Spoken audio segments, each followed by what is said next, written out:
You know, she was the unwanted daughter of a disgraced queen, a princess who was literally declared illegitimate and whose life for years hung by a thread.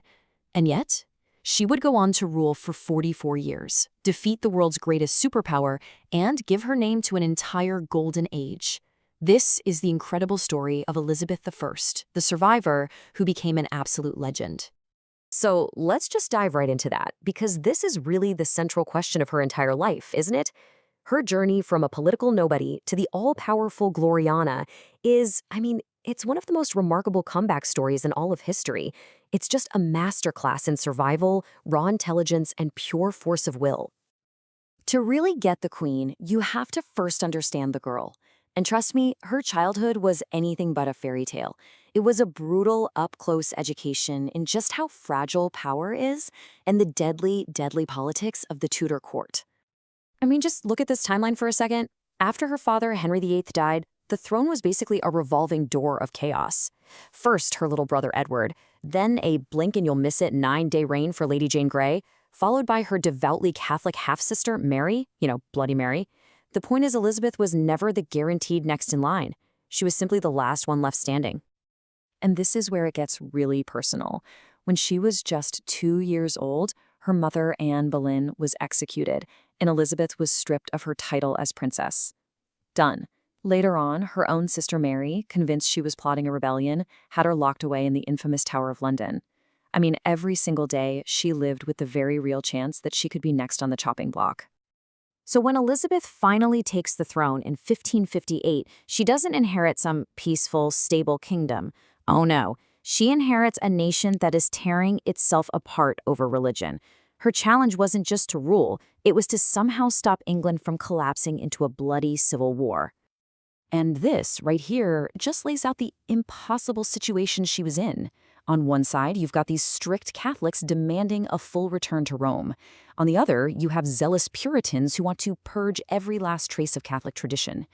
Elizabeth's solution? It was pure political genius. She created what she called a middle way. A Protestant church, sure, but she kept enough of the old ceremonies and traditions to keep most people from freaking out. And here's a perfect example of her clever maneuvering. Calling herself supreme head of the church was a big problem for a lot of people because she was a woman. So she just changed the title to supreme governor. It's a subtle difference, but it was absolutely crucial. It gave her the authority she needed without directly challenging the patriarchal beliefs of the time. Just a masterstroke of compromise. Okay, so with religion kind of settled for the moment, the next big crisis was a personal one. Marriage. Everyone, from her closest advisors to foreign kings, expected her to marry and produce an heir to secure the Tudor line. But Elizabeth had other ideas. And believe me, she had no shortage of offers. Kings, dukes, and princes from all over Europe were lining up for a chance to become King of England.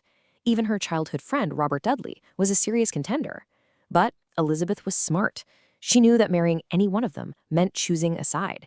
Marry a Spaniard, you anger the French. Marry a Protestant, you anger the Catholics. Marry an Englishman, you create massive jealousy at court. Every single choice was a political landmine. And this quote just gets right to the heart of it all. She saw marriage not as her duty, but as a potential loss of her own power, her own autonomy. This wasn't just, a personal preference. This was a radical political stance. She was making the choice to rule alone and on her own terms.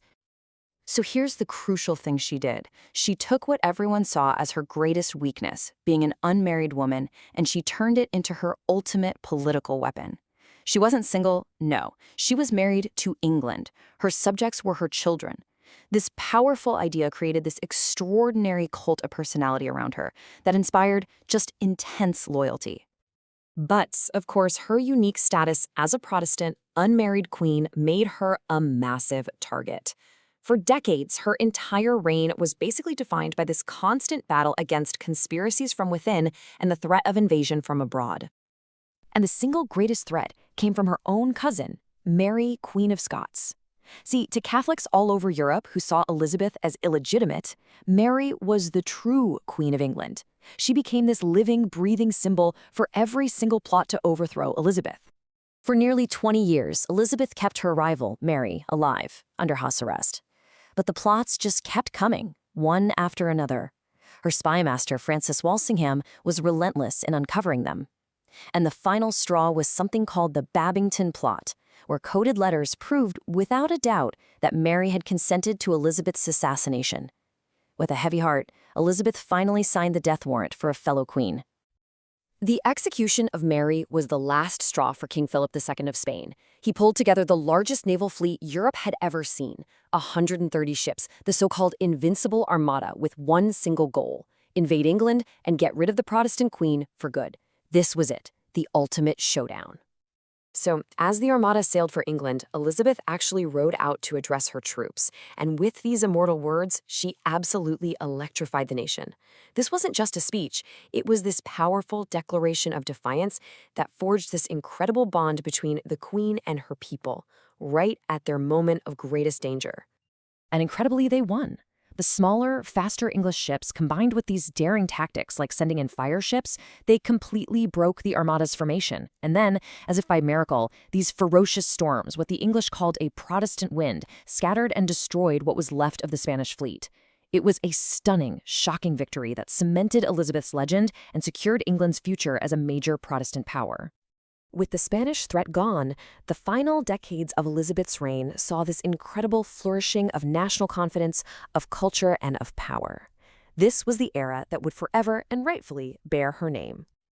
Yeah, that victory ushered in this whole new era of confidence. Suddenly, the stage belonged to guys like William Shakespeare, the seas belonged to explorers like Sir Francis Drake, and the entire world was opening up to English trade. But maybe more than anything, surviving decades of crisis together forged this powerful, unified sense of what it meant to be English. This little table here really puts it all into perspective.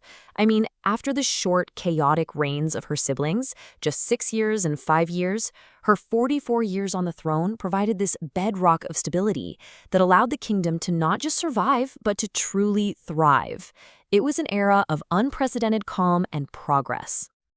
And this really is the bottom line.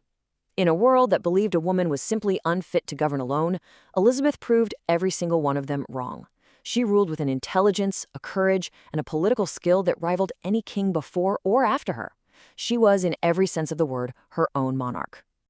So, what do you think? Was she just a lucky ruler, surviving plots and getting help from a convenient storm?